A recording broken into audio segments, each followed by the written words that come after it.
Prime Minister Modi's visit to Russia is making news everywhere, from his big talk on peace in Ukraine to the viral video with Vladimir Putin. But what's really happening behind the scenes? Is this a bold move against the West? And what does it mean for India, China, and the BRICS alliance? Get ready. In this video, we're breaking it all down. The hidden stories, the global reactions, and what it all means for the future of world politics. Let's get started. Hello. A few months ago, Prime Minister Modi visited Russia, where he was awarded the highest civilian honor of Russia. This caused a lot of anger and criticism from the U.S. media regarding PM Modi's defense-related visit to Russia. Now, we see that PM Modi has once again gone to Russia to attend the BRICS Summit, where he received a grand welcome in the Russian Federation. During his visit, PM Modi made a significant statement, saying, "We want peace in Ukraine, and India is ready to help in any way needed to facilitate a peace agreement and stop the war." Additionally, a video went viral where Vladimir Putin and PM Modi were seen talking, and Putin jokingly said, "I thought you understand Russian now because of our good relations. I didn't realize I was still speaking in Russian." Though it was a joke, this video gained widespread attention. It demonstrates how close the relations between India and Russia have become, even joking about not needing translations anymore. If you think that the Western media didn't catch this moment, you're wrong. Every second of PM Modi's interactions with Putin is being analyzed, how they embrace, what they say to each other, and their overall demeanor. For instance, just a few hours ago, BBC published an article stating that Putin is gathering friendly nations to show the West that their pressure isn't working. The article's language implies a challenge to Putin, noting that the world has accused him of invading Ukraine and imposed sanctions to isolate Russia globally.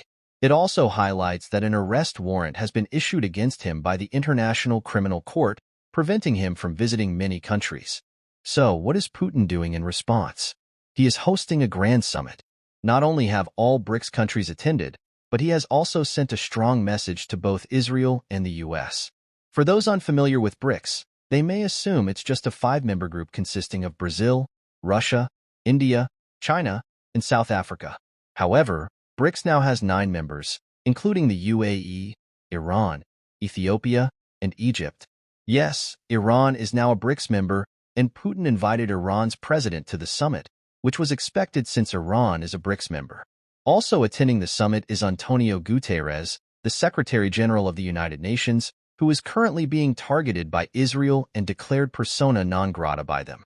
Putin has sent a clear message to Israel. Russia will back those you target. Over the past 6 to 7 months, Putin has also brought India and China onto the same page. A few months ago, when Ajit Doval, India's national security advisor, visited St. Petersburg, Putin facilitated talks between India and China on Russian soil. This laid the foundation for resolving their border issues. Before the summit, India announced that it had reached an agreement with China to restore the status quo along their border to 2020 conditions. Western media, including CNN, extensively covered the India-China deal, noting that tensions along the border will significantly decrease. China has officially confirmed this as well, not just India.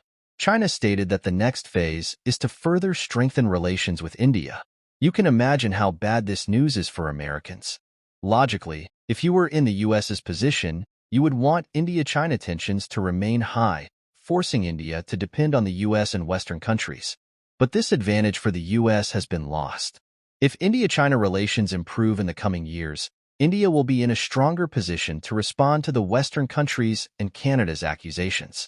Let me tell you, when the Chinese government saw Justin Trudeau's relentless efforts to destroy India-Canada relations, they saw a golden opportunity.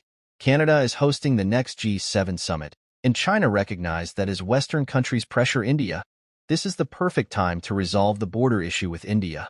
This sends a strong message that the BRICS agenda of de-dollarization is firm, and the concept of a BRICS currency is progressing. I'm not suggesting that Putin will suddenly unveil colorful BRICS currency notes at the summit, but progress will be made. This summit will lay the groundwork for what the BRICS currency will be backed by, whether it's gold, the reserves of other countries, or even land, which is a possibility. When you create a currency, it needs backing in some form, and we'll have to see if it will be used in international trade.